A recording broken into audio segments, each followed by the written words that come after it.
In the winter of 1867, construction foreman Samuel Hartwell sent his final telegraph from the Union Pacific's Camp 17, nestled deep in Utah's Wasatch Mountains. The message contained only 7 words: supply shortages critical, men eating each other. 3 days later, when the rescue expedition finally reached the isolated work camp through 12 feet of snow, they found the cook fires still burning, steam rising from massive iron cauldrons filled with what appeared to be stew. But of the 127 workers who had been stationed there, only 18 remained alive. And they were discovered huddled in the supply shed, their eyes wild with terror, refusing to speak about what had sustained them through the brutal mountain winter. The railroad company immediately sealed all records of Camp 17, and for over a century, families of the missing workers were told their loved ones had simply wandered off into the wilderness. But recently discovered company correspondence reveals a horror so systematic, so carefully orchestrated, that it challenges everything we thought we knew about America's westward expansion. Before we continue with the story of Camp 17 and the men who disappeared into those boiling cauldrons, I want you to take a moment to subscribe to our channel and hit that notification bell. We're about to uncover one of the most disturbing episodes in American railroad history, and I'd love to know which state you're listening from in the comments below. The truth about what happened in those Utah mountains during the winter of 1867 would remain buried beneath layers of corporate secrecy and government denial for generations. But the evidence we've uncovered paints a picture of calculated brutality that makes the Donner Party look like a Sunday picnic. Camp 17 represented everything ambitious and ruthless about America's race to complete the Transcontinental Railroad. Established in September 1867 along a treacherous stretch of track through Utah's Wasatch Range, the camp housed 127 men tasked with blasting through solid granite and laying rails across terrain that had claimed countless lives before them. The Union Pacific Railroad, locked in fierce competition with the Central Pacific to claim the most lucrative government subsidies, had pushed construction deeper into the mountains than any sensible engineer would recommend, driven by the promise of $48,000 per mile of track laid through mountainous terrain, nearly 3 times the compensation for plains construction. The camp itself was a testament to industrial determination and human desperation. Canvas tents and hastily constructed wooden barracks dotted a narrow valley between towering peaks that rose over 8,000 feet above sea level, while the constant thunder of dynamite echoed off canyon walls as work crews blasted their way through ancient stone formations that had stood unchanged since before human memory.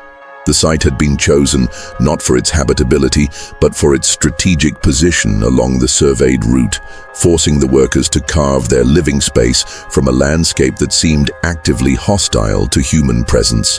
Most of the workers were Irish immigrants fleeing the lingering effects of the Great Famine, joined by discharged Civil War veterans who carried the psychological scars of battles like Gettysburg and Antietam, and freed slaves seeking opportunity in the expanding West, where the color of a man's skin mattered less than his willingness to risk his life for railroad wages. They worked for $2.50 a day when wages were paid, which became increasingly rare as the railroad company diverted funds to stockholders rather than supporting remote work crews. The diverse crew spoke in a mixture of languages and dialects, creating a babel of voices that somehow managed to coordinate the dangerous work of mountain railroad construction. Leading this desperate band of laborers was Samuel Hartwell, a former Union Army quartermaster whose organizational skills had impressed railroad executives in Omaha during a brief meeting where he'd outlined his theories on managing large crews under adverse conditions. At 43, Hartwell carried the bearing of a military man, with steel gray hair and penetrating eyes that seemed to catalog every detail around him, from the daily tonnage of rock moved to the subtle signs of discontent among his workers. His military experience had taught him that successful leadership required maintaining authority through a combination of respect and fear, a lesson that would prove tragically relevant during the coming winter. Beside him worked his assistant foreman Thomas Kincaid, a Dublin-born giant who stood nearly 6.5 feet tall and could swing a 20-pound sledgehammer for 12 hours straight while still having energy to break up fights in the evening.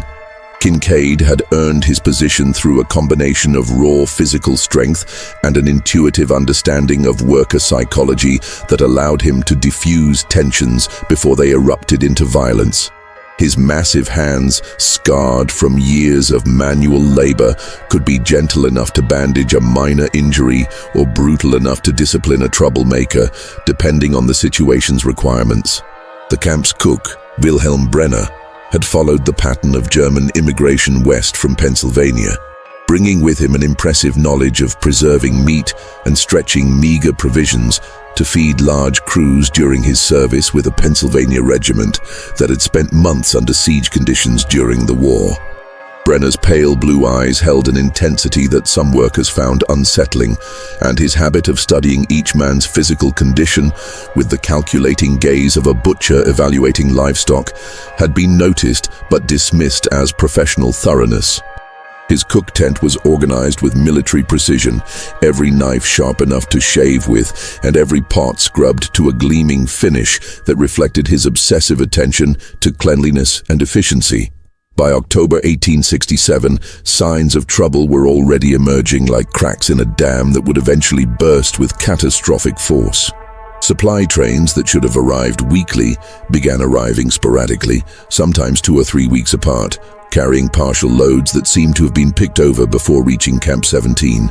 The railroad company, facing financial pressure from investors concerned about cost overruns and government oversight of their subsidy claims, had quietly begun diverting supply shipments to camps closer to civilization, leaving remote outposts like Camp 17 to fend for themselves with whatever scraps remained after more accessible crews had been supplied. When confronted by telegraph about the supply shortages, company executives in Omaha sent back terse responses about temporary logistics adjustments and assured camp leadership that full provisions would resume shortly pending resolution of transportation difficulties. The responses carried an undertone of barely concealed irritation, as if the mountain workers were being unreasonably demanding by expecting regular food deliveries during a harsh Utah winter. The men began supplementing their dwindling rations by hunting the few deer and elk that remained in the area, but game had been largely driven away by months of constant blasting and construction noise that echoed through the valleys like continuous thunder. The local wildlife had either fled to quieter regions or been killed off by previous hunting expeditions, leaving the surrounding mountains as barren of animal life as they were of human habitation. By November, the standard daily ration had been reduced from 3 meals to 2, then to 1 meal, plus whatever the men could forage from the increasingly barren landscape that offered little beyond pine needles and bitter mountain herbs. Tempers flared as hunger gnawed at the crew like a constant, grinding pain that made every small irritation feel like a major insult. Fights broke out over card games and perceived slights that would have been laughed off under normal circumstances, with men who had previously worked together harmoniously suddenly viewing each other as competitors for scarce resources. The evening gatherings around the cookfires, once filled with songs and stories from the old country, became tense affairs where workers eyed each other's portions and counted every bite with the calculating attention of accountants tracking valuable assets. Yet even as conditions deteriorated with each passing day, the pressure from company headquarters to maintain construction schedules never let up, arriving in daily telegrams that demanded progress reports and threatened wage cuts or replacement by other crews if productivity declined.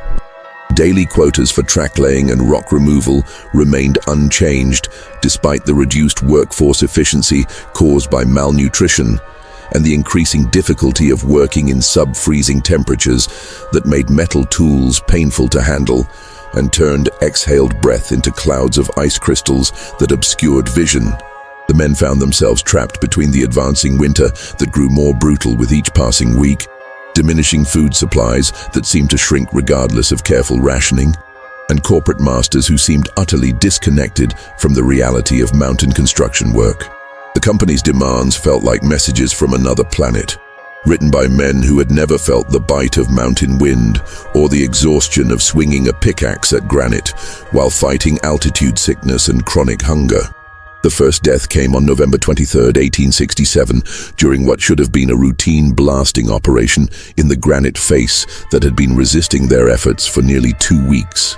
Patrick Sullivan, a 24-year-old from County Cork, whose cheerful disposition had made him popular among the Irish workers, was positioning charges in a crevice when a premature explosion brought down several tons of rock in a thunderous cascade that shook the entire valley.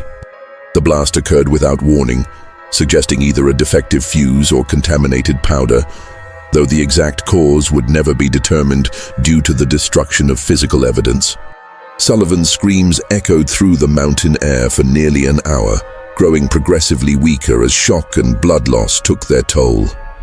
But when the crew finally managed to clear enough debris to reach him, they found his body crushed beyond recognition. Every bone had been shattered by the immense weight of falling granite, organs pulverized into a gruesome paste that stained the rocks around him with dark patches that would remain visible for weeks.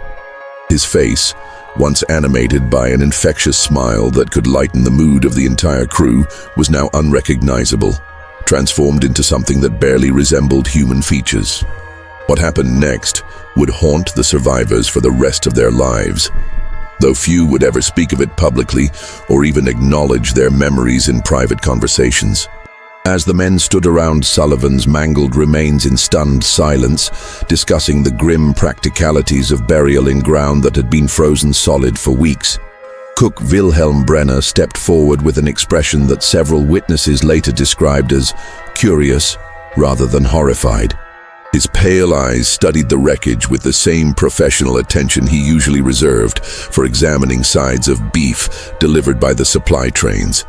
Brenner knelt beside the body, his weathered hands moving with surprising gentleness as he examined the extent of the damage and calculated what portions might still be salvageable despite the traumatic injuries.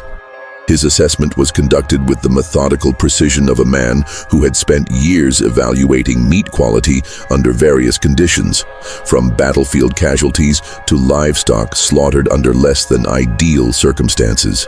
"There's still good meat here," Brenner announced in his thick German accent, his words cutting through the mountain air like a knife blade through silence. "Waste not, want not, that's what we learned during the siege of Vicksburg when we had to make every scrap count." The assembled workers stared in stunned silence as Brenner began efficiently separating usable flesh from the damaged areas, his butcher's knife moving with practiced precision that spoke of years spent processing various types of meat under pressure. "This boy gave his life for the railroad," Brenner continued matter-of-factly, never pausing in his grisly examination. "Least we can do is not let him feed the wolves and bears that prowl these mountains looking for easy meals." His voice carried no trace of madness or desperation, only the practical tone of a professional solving a logistical problem with the tools and resources available. Thomas Kincaid was the first to voice what everyone was thinking, his massive frame trembling slightly as he struggled to process what he was witnessing. "Jesus Christ, Wilhelm, you can't be serious about this madness." But Brenner's pale blue eyes held no trace of insanity or moral confusion, only the calculating look of a man solving a practical problem with the efficiency that had made him valuable to the railroad company. "I've served horse meat to cavalry units, rat stew to siege survivors, and boiled leather to men who would have died otherwise," Brenner replied, never pausing in his systematic work. "This is fresher than anything we've had in weeks, and Patrick here was a healthy young man who took good care of himself." The cook's voice carried an almost pedagogical tone, as if he were explaining basic principles of nutrition and resource management to students who had failed to grasp obvious concepts. Samuel Hartwell faced the most crucial decision of his life, one that would define not only his own fate, but the destiny of every man under his command. As foreman, he possessed the authority to put a stop to Brenner's proposal immediately. But he was also acutely aware that their last supply train was now 3 weeks overdue. Their remaining provisions would last perhaps another 10 days if carefully rationed, and the weather reports from passing telegraph operators suggested the mountain passes would remain impassable until April at the earliest.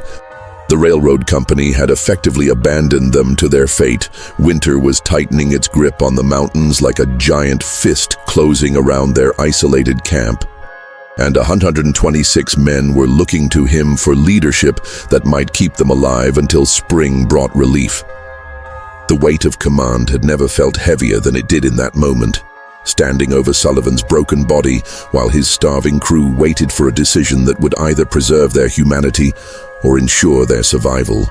The silence stretched for what felt like hours as the men waited for Hartwell's decision, their breath forming clouds of vapor in the frigid air, while snow began falling in large, soft flakes that would soon cover Sullivan's blood-stained corpse. Finally, Hartwell gave a barely perceptible nod, and Brenner resumed his work with renewed efficiency and what might have been the faintest hint of satisfaction in his pale eyes. Within 2 hours, portions of Patrick Sullivan had joined the evening stew, mixed with their dwindling supply of potatoes and onions to mask both the texture and taste of what they were consuming. Brenner had worked with remarkable skill to disguise the meat's origin, seasoning it heavily with wild herbs he claimed to have found near the partially frozen stream and cutting it into small pieces that could be mistaken for game meat by men hungry enough to avoid asking uncomfortable questions.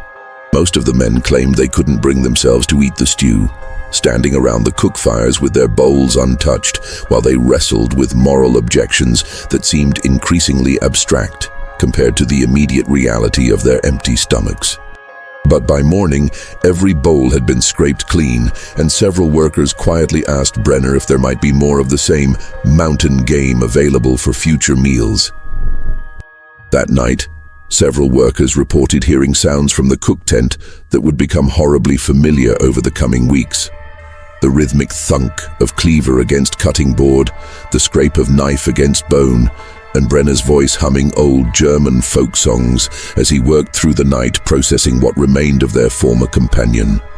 The sounds continued until nearly dawn, accompanied by the crackling of fires and the occasional splash of water as Brenner cleaned his tools and work surfaces with the same meticulous attention to hygiene that had characterized his cooking throughout the construction season.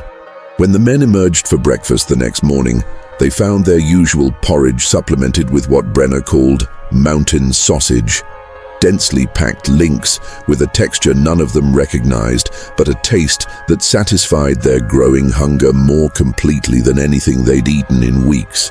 The sausage had been seasoned and spiced so skillfully that it bore no resemblance to its grim source, and several workers complimented the cook on his ability to create such satisfying fare from their limited resources. The transformation of Camp 17 began gradually, almost imperceptibly, like a slow poison working its way through the collective soul of the work crew until it had infected every aspect of their daily existence. Within days of Sullivan's death, the men noticed that their energy levels had improved dramatically despite the harsh conditions that should have been sapping their strength. The constant gnawing hunger that had plagued them for weeks seemed to have vanished, replaced by a sense of satisfaction and physical vigor that none of them had felt since early autumn when supplies were still arriving regularly. Wilhelm Brenner, meanwhile, had taken on an almost mystical authority within the camp hierarchy that extended far beyond his official role as cook. Men who had previously dismissed him as just another immigrant tradesman now sought his approval and advice on matters ranging from work assignments to personal disputes, treating his opinions with the deference typically reserved for religious leaders or military commanders. He moved through the camp with a new confidence that bordered on arrogance, his pale eyes studying each worker with the same calculating assessment he had once reserved for cuts of meat delivered by the supply trains. When asked about his seemingly endless ability to stretch their provisions and maintain the crew's improved nutrition despite the ongoing supply crisis, Brenner would simply smile and tap his temple with one weathered finger. "Waste not, want not," he would repeat like a mantra. There's always more where you'd least expect it, if you know how to look and aren't squeamish about taking advantage of opportunities when they present themselves. The second death occurred on December 7th, when veteran railroad worker Marcus Holloway suffered what appeared to be a massive heart attack while hauling timber from the cutting area to the construction site. Unlike Sullivan's gruesome demise under tons of granite, Holloway's death was clean and peaceful. The 40-year-old Ohio native simply dropped his load mid-step, clutched his chest with both hands, and collapsed to the frozen ground where he died within minutes despite the efforts of Dr. Edwin Cartwright to revive him. Holloway had been a steady, reliable worker whose experience with railroad construction dated back to the early expansion projects in the Midwest, making his sudden death a genuine shock to his fellow workers who had come to depend on his knowledge and leadership in technical matters. His loss represented not just another mouth to feed, but the elimination of valuable expertise that would be difficult to replace in their isolated circumstances. But this time, there was no debate about what to do with the body, no shocked silence or moral wrestling with unthinkable options. Before anyone could suggest alternatives like burial or preservation until spring, Brenner was already sharpening his knives with the methodical care of a craftsman preparing for important work. The cook's response had become so routine that several workers began helping him transport the body to his processing area without being asked, as if they were simply following established protocol for handling workplace fatalities. Marcus was a good worker who understood the value of efficiency, Brenner announced as he began his familiar routine, his hands moving with increased skill and speed that spoke of recent practice. He'd want to keep helping the crew even now, contributing to our survival in the only way that's still possible for him. The men watched with a mixture of horror and fascination as Brenner worked, noting his increasing expertise in the grim art of human butchery and the almost artistic precision with which he separated useful meat from less desirable portions. What had taken him hours with Sullivan's mangled corpse required barely 1 hour with Holloway's intact body, and the results were noticeably superior in both quantity and quality. Brenner had developed techniques for maximizing the yield from each victim, utilizing organs and portions that might have been discarded during his earlier, less experienced efforts. His growing expertise was evident in every aspect of the process, from the efficiency of his cutting to the creative ways he disguised the final product. More disturbing than Brenner's technical improvement was the crew's growing acceptance of their new dietary reality, which had evolved from desperate necessity to something approaching enthusiasm. When the evening stew was served, seasoned with wild herbs that Brenner claimed to have found near the frozen stream, but which some suspected he was cultivating in secret locations around the camp, the men ate with genuine appetite rather than the forced necessity they had felt before. Some workers even complimented the cook on the improved flavor and texture of their enhanced rations, praising his ability to make their special provisions taste better with each preparation and asking if he might be able to obtain more of the same high-quality ingredients. The psychological distance between their former lives and their current reality had widened to the point where they could discuss cannibalism in the euphemistic language of restaurant patrons evaluating a particularly successful meal. But foreman Samuel Hartwell was beginning to notice patterns that troubled him deeply, even as he recognized his own complicity in establishing the system that made those patterns possible. The deaths, which had initially seemed like unfortunate accidents typical of dangerous railroad construction work, were occurring with suspicious regularity. Roughly every 10 to 12 days, just as their enhanced rations were beginning to run low and the men started showing signs of renewed hunger and decreased energy. More disturbing still was the subtle change in how the men interacted with each other during work hours and evening gatherings. Conversations had become guarded and calculating, with workers eyeing their companions not as fellow laborers sharing common hardships, but as potential threats to their own survival, or potential resources for addressing future food shortages. The easy camaraderie that had once characterized the crew's relationships had been replaced by a constant state of wariness that made every interaction feel like a negotiation. The third death, that of Irish immigrant Seamus O'Brien on December 19th, removed any lingering doubts about the trajectory their isolated community was following and marked the point where accident gave way to deliberate action. O'Brien, a typically robust 28-year-old who had never shown signs of illness or weakness, allegedly slipped on ice while carrying blasting powder from the storage area to the worksite and struck his head on a granite outcropping with enough force to cause fatal injuries. The injury was severe but not immediately fatal. Yet when his fellow workers found him 20 minutes later, O'Brien was dead, his skull crushed by what appeared to be repeated blows from a heavy instrument rather than a single impact from falling. The blood spatter pattern and the condition of the alleged ice patch told a story that contradicted the official explanation, but no one seemed interested in conducting a thorough investigation. Thomas Kincaid, investigating the scene with the thoroughness his position required, discovered that the ice patch where O'Brien supposedly slipped showed no signs of disturbance that would be consistent with a fall. And the blood spatter pattern suggested the fatal injuries had occurred while the victim was lying on the ground rather than standing upright. The evidence pointed clearly toward deliberate murder, but when Kincaid brought these observations to Hartwell, the foreman's response was telling in its brevity and finality. Hartwell ordered Kincaid to keep his suspicions to himself and help Brenner prepare the evening meal, making it clear that official investigations into workplace accidents were less important than maintaining crew morale and ensuring adequate nutrition during the difficult winter months. The foreman's decision marked the point where leadership shifted from maintaining order to actively participating in systematic murder. That night, as the men gathered around their cook fires with unusual enthusiasm and anticipation, a horrible realization began crystallizing in the minds of the few who still retained enough moral clarity to see what was happening to their community. They were no longer survivors adapting to desperate circumstances with regrettable but necessary compromises.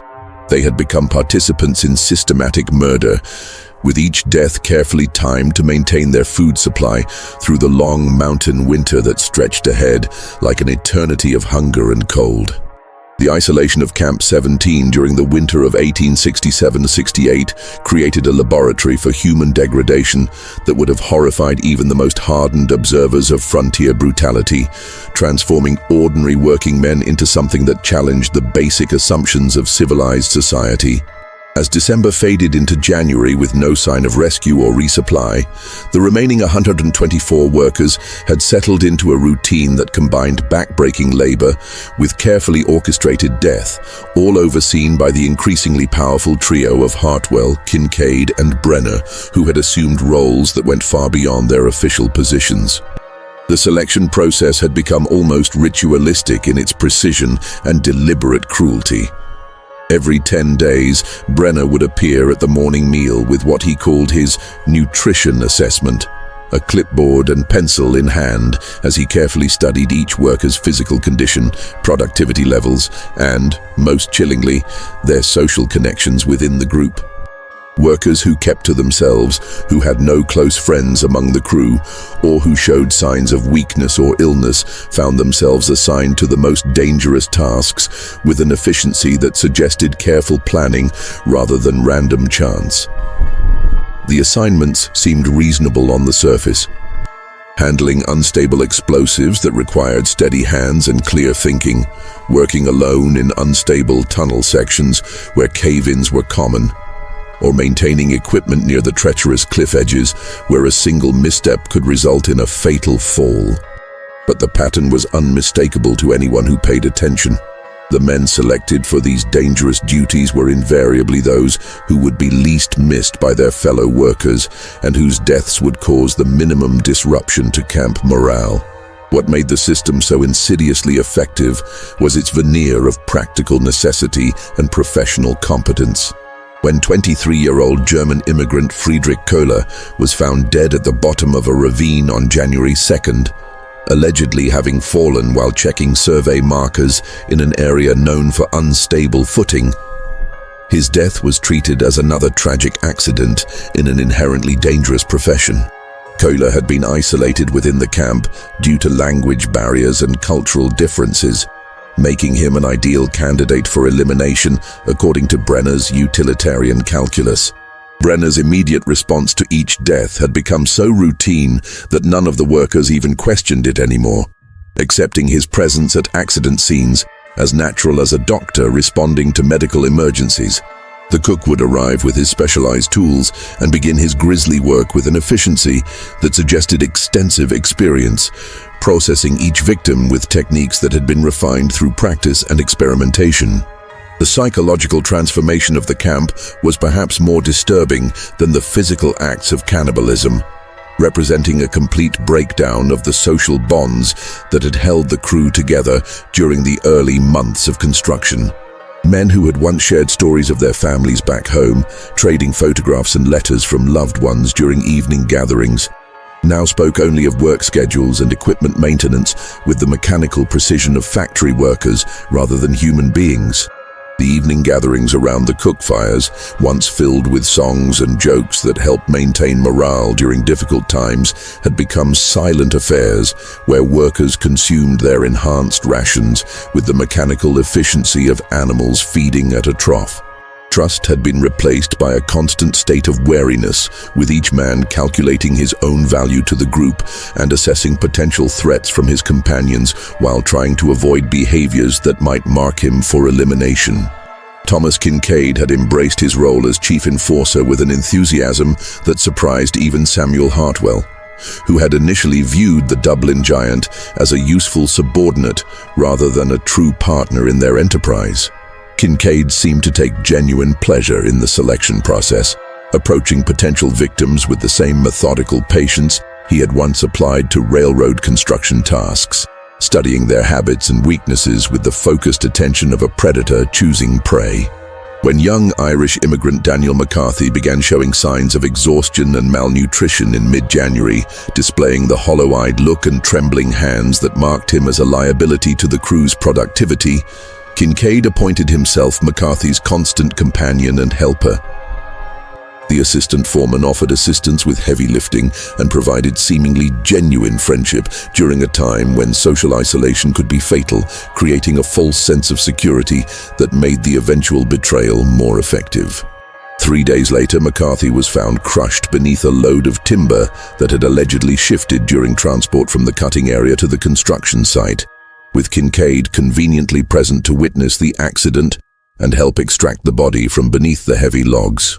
The timing was perfect, occurring just as the camp's enhanced food supplies were running low and the men were beginning to show signs of renewed hunger and decreased energy. The camp's medical officer, Dr. Edwin Cartwright, had initially attempted to document what he suspected were deliberate killings, maintaining detailed notes about the circumstances surrounding each death and the inconsistencies in the official explanations. His medical training had taught him to observe evidence objectively and draw logical conclusions from physical facts, making him potentially dangerous to the system that Hartwell and his associates had established. But by late January, even Cartwright had succumbed to the prevailing madness that had infected every aspect of camp life. His medical oath overwhelmed by the brutal pragmatism of survival and the psychological pressure of prolonged isolation. When he examined the body of railroad worker Giuseppe Bellacorte on January 24th, another alleged accident victim whose injuries were inconsistent with the described circumstances, Cartwright simply noted "death by misadventure" in his log and helped Brenner transport the corpse to the cook tent without conducting the thorough investigation that his training demanded. The most chilling aspect of Camp 17's transformation was how completely normal the systematic murder and cannibalism had begun to feel to the surviving workers, who had adapted to their new reality with a psychological flexibility that would have been impossible to imagine under normal circumstances. Men who had once been horrified by the prospect of consuming human flesh now eagerly anticipated mealtimes, gathering around the cook fires with genuine enthusiasm, while praising Brenner's culinary innovations and even making specific requests for particular preparations. The cook had developed an extensive repertoire of techniques for disguising the taste and texture of human meat. incorporating wild seasonings and creative combinations that made their grim rations not just palatable, but genuinely appetizing to men whose moral compass had been completely destroyed by hunger and desperation. Brenner's creativity in the kitchen had become a source of pride within the camp, with workers competing to offer compliments and suggestions for future meals as if they were guests at a fine restaurant rather than participants in systematic cannibalism. The first crack in the carefully constructed facade of Camp 17's cannibalistic society appeared in early February, when Polish immigrant Kazimierz Kowalski made a discovery that would ultimately provide the most comprehensive record of the winter's atrocities. Kowalski, a former university student who had emigrated to America following political troubles in his homeland, possessed both the education and moral clarity necessary to document what was happening around him with scientific precision. While searching for usable materials in the abandoned equipment shed, Kowalski discovered a cache of personal belongings that told the true story of the camp's diminishing population. Watches, wedding rings, family photographs, and personal letters from dozens of workers who had allegedly wandered off or died in accidents were hidden beneath loose floorboards, creating a grim museum of the dead that contradicted every official explanation for their disappearances. Among the most damning evidence were detailed notes in Brenner's handwriting that catalogued each victim's physical characteristics, estimated meat yield, and preparation methods with the clinical precision of a scientific study. The cook had been conducting experiments in human butchery, refining his techniques and keeping careful records of which approaches produced the best results in terms of both quantity and palatability. Kowalski began maintaining his own secret record of events, writing in a mixture of Polish and English to avoid detection while documenting the systematic nature of the murders and the psychological transformation of his fellow workers. His diary entries provide chilling insights into the daily life of a community that had abandoned every principle of civilized behavior in favor of carefully organized survival cannibalism. February 8th. They took Michelson today, Kowalski wrote in one entry. The poor Swedish boy never had a chance once Kincaid marked him for selection. Found him this morning with his skull crushed, same as the others. Brenner was already sharpening his knives before the body was cold. We'll eat well tonight, and tomorrow the cycle begins again with someone else marked for death. The discovery of additional evidence began to reveal the true scope of the conspiracy that had taken control of Camp 17. Hidden among Hartwell's papers, Kowalski found correspondence with railroad company officials that suggested the foreman had been reporting false information about the camp's population and condition, claiming that missing workers had deserted rather than died, thus avoiding any corporate responsibility for their fate.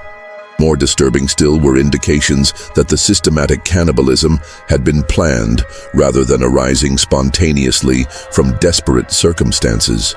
References to alternative food sources and creative resource management in early correspondence suggested that company officials were aware of what was happening and had chosen to ignore it rather than risk the expense and negative publicity of a rescue operation. By February 1868, the systematic nature of the killings had created an atmosphere of such pervasive terror that the remaining 87 workers had effectively segregated themselves into two distinct groups: the inner circle of Hartwell, Kincaid, Brenner, and their most trusted allies, who openly discussed their feeding schedule and victim selection criteria, and the increasingly desperate outer circle of workers who understood exactly what was happening but felt powerless to stop it or escape from their mountain prison. The inner circle had developed elaborate justifications for their actions that went far beyond simple survival, creating a pseudo-intellectual framework that transformed murder and cannibalism into acts of rational resource management. During evening meetings in Hartwell's quarters, they spoke of their work in terms of natural selection and social Darwinism, arguing that they were creating a superior workforce by eliminating the weak and inefficient members of their community. Brenner, whose education had included some exposure to scientific theories popular in European universities, provided pseudo-intellectual backing for their cannibalistic practices with lectures on nutrition and human physiology that claimed consuming the flesh of fellow humans provided superior protein and even psychological benefits. "We're becoming something stronger than ordinary men," Brenner explained to his increasingly devoted followers during one particularly chilling gathering in early February. "Each man we process makes us more resilient, more capable of surviving conditions that would destroy workers who cling to outdated moral restrictions." The group had begun keeping detailed records of their meals that went far beyond simple documentation, noting which victims had provided the most satisfactory nutrition, which preparation methods yielded the best results, and even recording the psychological effects of consuming different types of human flesh. Brenner had even begun experimenting with preservation techniques borrowed from his military experience, smoking and salting human flesh to create supplies that could last longer between kills and provide variety in their diet. The outer circle, meanwhile, lived in constant terror of being selected for the next accident, knowing that any sign of weakness or social isolation could mark them for death. Workers began sleeping in shifts, with trusted companions keeping watch through the night while others rested, creating an atmosphere of paranoia and sleeplessness that further weakened their physical and mental resistance to the horror surrounding them.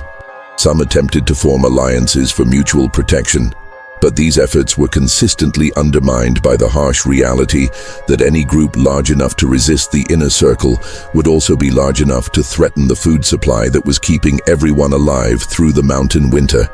The mathematics of survival had created an impossible situation where cooperation meant starvation and resistance meant immediate death. The breaking point came on February 14th, when Irish worker Brian Donnelly attempted to organize an armed resistance against what he called the murdering bastards who've turned us into monsters worse than any wild animal. Donnelly had managed to convince 12 other workers to join his rebellion, appealing to their remaining humanity and their memories of the moral men they had once been before hunger and desperation had transformed them into something unrecognizable. The rebels had begun stockpiling weapons and supplies for a confrontation with Hartwell's group, planning to overthrow the cannibalistic leadership and either attempt escape through the mountain passes or establish a more humane system of survival until rescue arrived. But their planning was discovered by Brenner's network of informants, men who had become so psychologically dependent on the cannibalistic system that they viewed any threat to it as a threat to their own survival. The confrontation was swift and brutal, occurring during the pre-dawn hours when most of the camp was asleep and unable to witness or interfere with the violence. Kincaid led a group of loyalists in a coordinated attack on Donnelly's hiding place, claiming later that the rebels had attacked first and forced them to defend themselves in what appeared to be a desperate fight for survival. When the violence ended with the methodical efficiency of a military operation, Donnelly and 4 of his allies were dead, their bodies bearing injuries that clearly indicated deliberate execution rather than combat wounds. The remaining rebels were given a choice that perfectly illustrated the moral bankruptcy of their situation: join the inner circle as full participants in the killing and cannibalism, or be processed themselves as the next meal. 7 of the 8 surviving rebels chose integration, abandoning any pretense of moral resistance in favor of guaranteed survival that required them to participate actively in selecting and killing their former companions. Only one man, Kazimierz Kowalski, refused to participate directly in the murders, though he continued to consume the human flesh that sustained the camp through his detailed documentation of events, creating a compromised position that made him invaluable as a chronicler while keeping him barely alive. Kowalski's detailed diary, discovered decades later in the effects of his grandson, provides the most comprehensive account of Camp 17's descent into systematic cannibalism, and reveals the psychological mechanisms that allowed ordinary men to become enthusiastic participants in ritualized murder. His entries describe a community where the normal boundaries between civilization and savagery had been completely erased, replaced by a new social order based entirely on the efficient production and consumption of human flesh. Just when we thought we'd seen it all, the horror in Camp 17 intensifies. If this story is giving you chills, share this video with a friend who loves dark mysteries, hit that like button to support our content, and don't forget to subscribe to never miss stories like this. Let's discover together what happens next in this tale of survival and savagery in the Utah wilderness. The Inner Circle's complete control over Camp 17 was cemented by the establishment of what they called the roster, a formal schedule of victims that extended through the remainder of the winter, organized with the same attention to detail that Hartwell had once applied to railroad construction schedules. Workers were ranked according to their usefulness, social connections, and perceived loyalty to the new order, creating a hierarchy where everyone knew their approximate position on the list of future meals.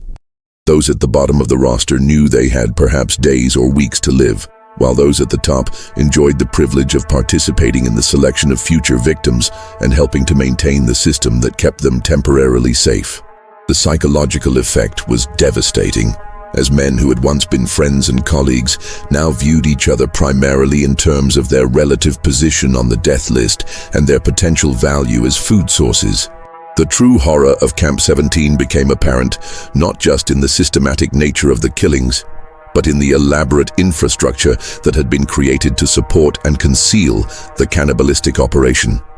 By mid-February, Brenner had transformed his cook tent into a sophisticated processing facility that rivaled professional slaughterhouses in its efficiency and organization, complete with specialized tools for different aspects of human butchery and preservation techniques that ensured maximum utilization of each victim. The cook had developed a complex system for categorizing human meat based on the victim's age, physical condition, and cause of death, with different preparation methods applied to optimize both nutritional value and palatability.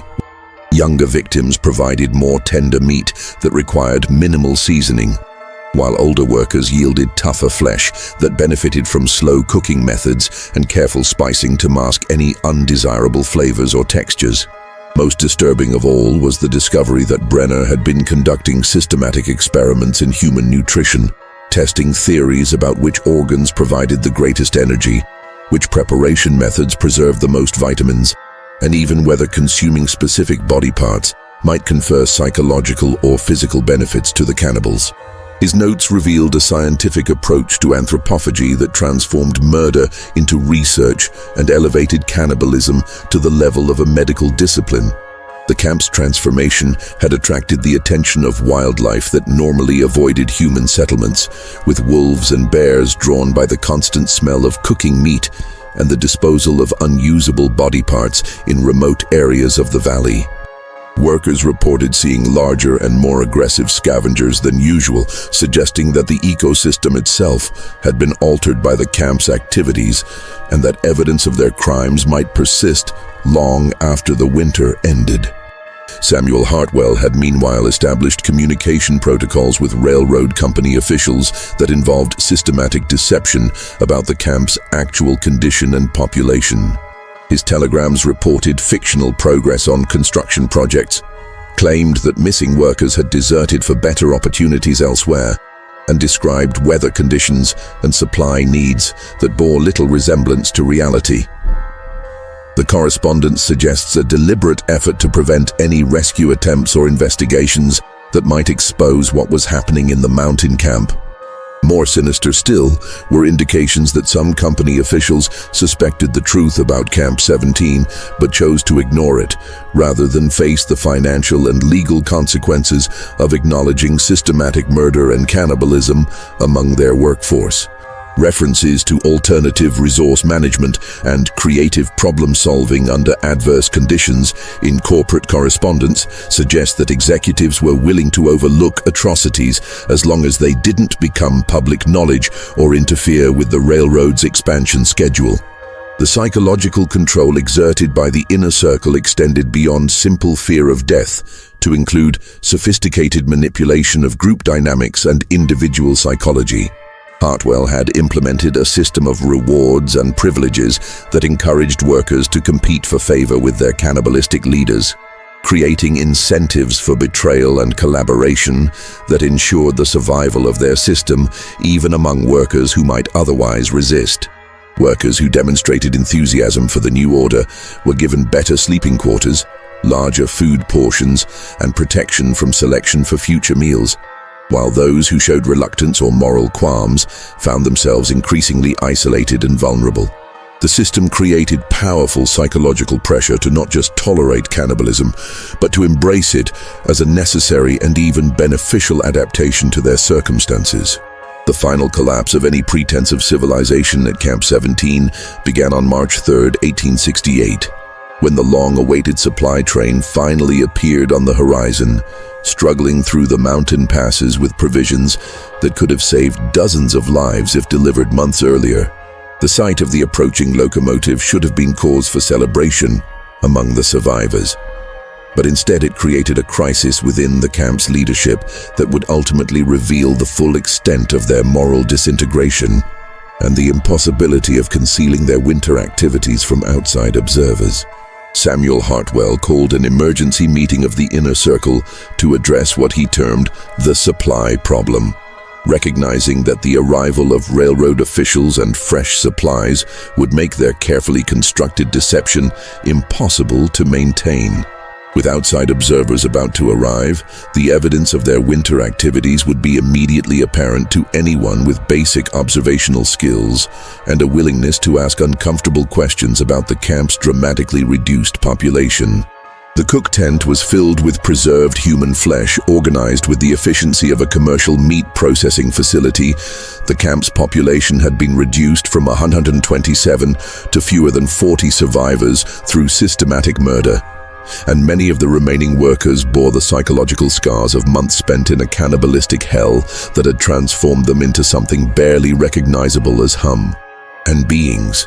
The physical evidence alone would be enough to expose their crimes, but the testimony of traumatized survivors would provide details that could result in mass executions for murder and cannibalism. The solution proposed by Wilhelm Brenner was characteristically brutal and efficient, reflecting the same ruthless pragmatism that had guided his approach to human butchery throughout the winter months. "We eliminate all potential witnesses before the supply train arrives," he suggested with chilling matter-of-factness, then claimed that the missing workers deserted or died from natural causes during the harsh winter months that tested everyone's endurance. "Mountain winters are unforgiving and claim many lives," Brenner continued, his pale eyes reflecting the calculating intelligence that had made him so effective at organizing systematic murder. "No one will question a high casualty rate in such dangerous and isolated conditions, especially if the survivors present a unified account of events that emphasizes natural disasters and unfortunate accidents rather than deliberate violence." The plan required the elimination of approximately 30 additional workers in less than 24 hours, a massacre that would dwarf anything they had attempted previously and require coordination and ruthlessness that would test even their hardened commitment to survival through murder. But the alternative, exposure, trial, and certain execution for their crimes, made mass murder seem like the only rational choice for men who had already abandoned every moral principle that might have guided their decision-making. Hartwell recognized that the success of Brenner's plan would require the active participation of every member of the inner circle, creating collective guilt that would ensure everyone's silence and commitment to maintaining their fictional account of events. "We're all in this together now," he announced to his assembled followers. "Either we all survive by eliminating the evidence, or we all hang together for what we've done during this winter." The massacre began at dawn on March 5th, just hours before the supply train was scheduled to reach Camp 17, with the inner circle moving through the camp systematically and killing sleeping workers in their bunks with hammers, axes, and whatever weapons they could gather. The victims had no warning and little opportunity to resist, having been weakened by months of malnutrition and psychological trauma that had left them defenseless against their former companions who had maintained their strength through human flesh. Kazimierz Kowalski's diary provides a horrifying account of those final hours that reads like a descent into hell, orchestrated by men who had completely abandoned their humanity. The screaming started just after sunrise, echoing off the mountain walls like the cries of the damned. I heard Brenner's voice shouting orders, telling his men to clean up efficiently and leave no witnesses who might compromise our story. From my hiding place behind the supply shed, I watched them drag bodies to the cook fires, working with the same methodical precision they had used all winter. But this time, they weren't preparing food. They were destroying evidence of the most systematic campaign of murder I have ever witnessed. The plan was to burn everything that could implicate them in deliberate murder and cannibalism, then present themselves as the heroic survivors of a winter that had claimed the lives of their less fortunate companions through a combination of accidents, disease, desertion, and the harsh natural conditions that characterized mountain railroad construction.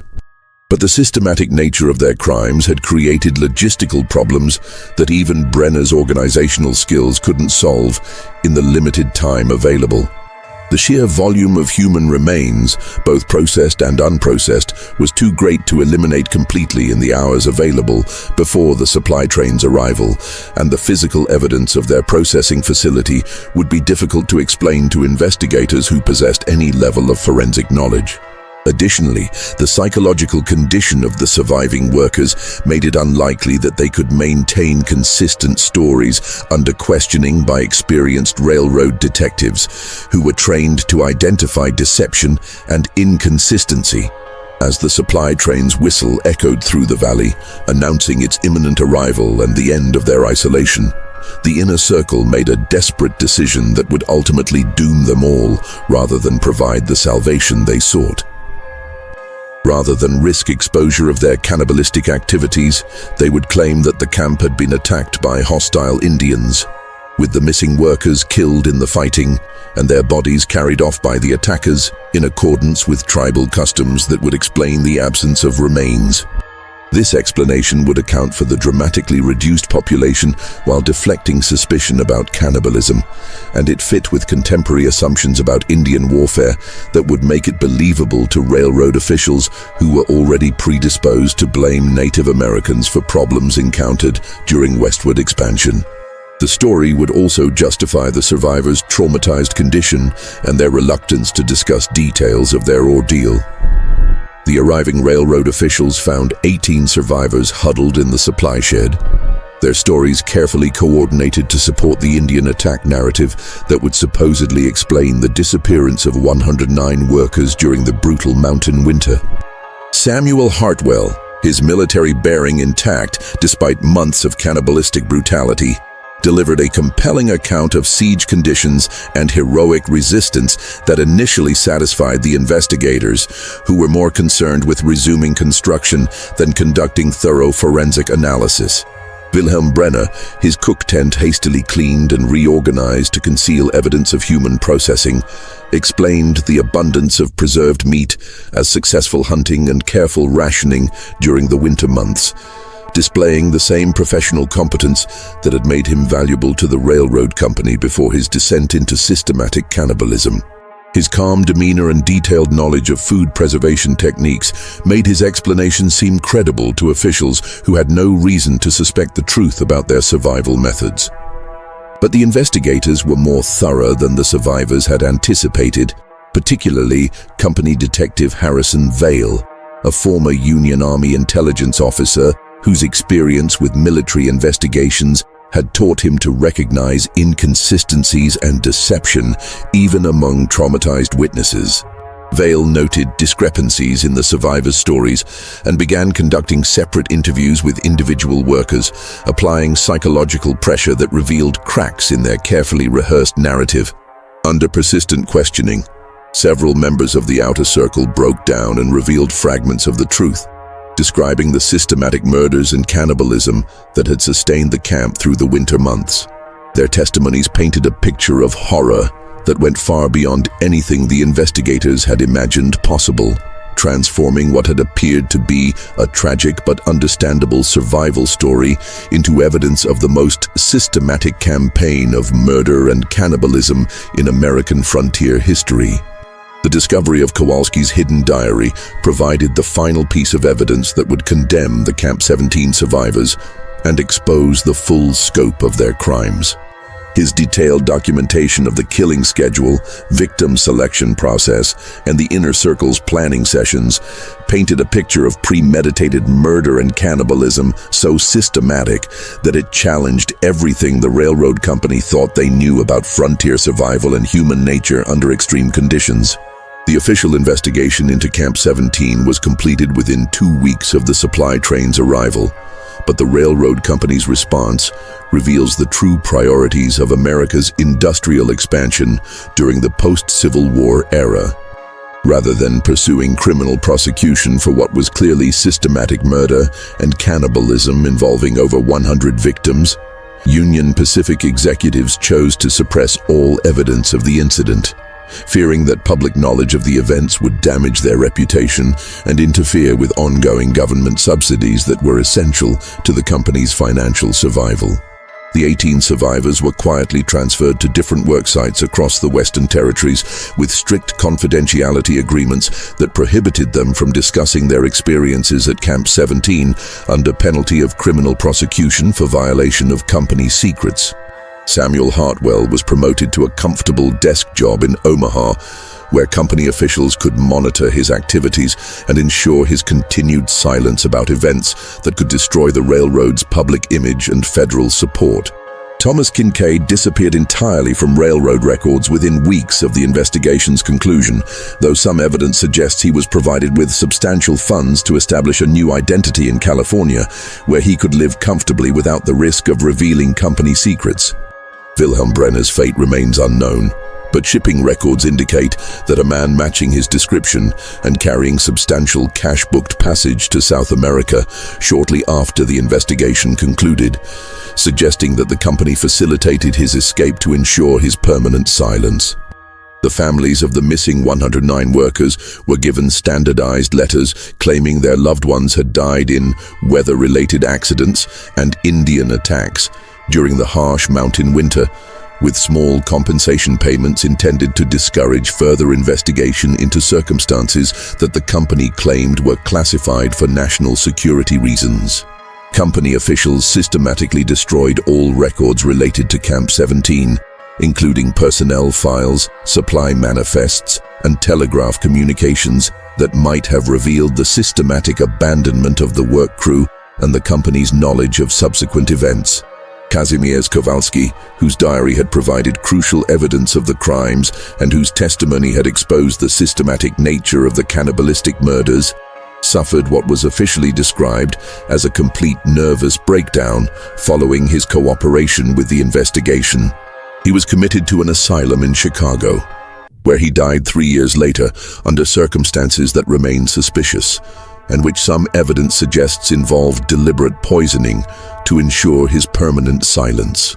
His diary, however, had been secretly copied by Detective Harrison Vale, who retained the documents as insurance against potential company retaliation and as evidence of corporate crimes that might someday be prosecuted if political conditions changed. Vale's copy of the diary, discovered after his death in 1889, provides the most comprehensive account of Camp 17's transformation from a railroad construction site into a systematic cannibalistic operation that rivaled the worst atrocities in human history.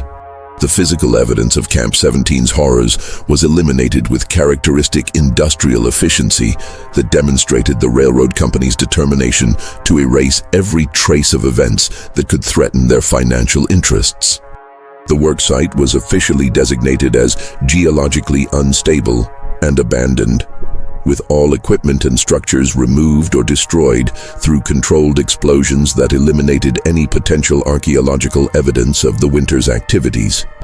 By 1870, no trace remained of the camp where 109 workers had died to feed their companions through one of the most brutal winters in Utah's recorded history.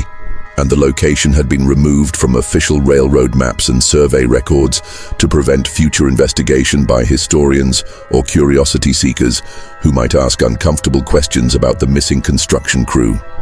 The psychological impact on the survivors, however, proved impossible to suppress entirely, despite the company's best efforts to monitor and control their activities.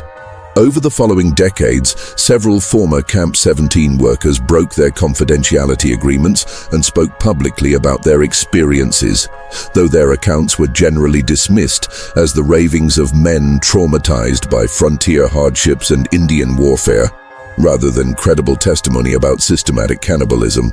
The pattern of unexplained deaths and disappearances among the survivors during the years following their release suggests that the railroad company took active measures to prevent further revelations about the cannibalistic winter of 1867–68, using methods that ranged from financial incentives to more permanent solutions for workers who proved unwilling to maintain their silence about company secrets. The location of Camp 17 remained unmarked and unremembered until 1923, when railroad historian Margaret Hensley uncovered references to the site in archived Union Pacific correspondence that had escaped the company's systematic destruction of evidence. Her investigation revealed the scope of the cover-up and the systematic nature of the crimes, but her attempts to publish her findings were blocked by legal challenges from the railroad company's successors, who claimed that disclosure would violate trade secrets and compromise national security.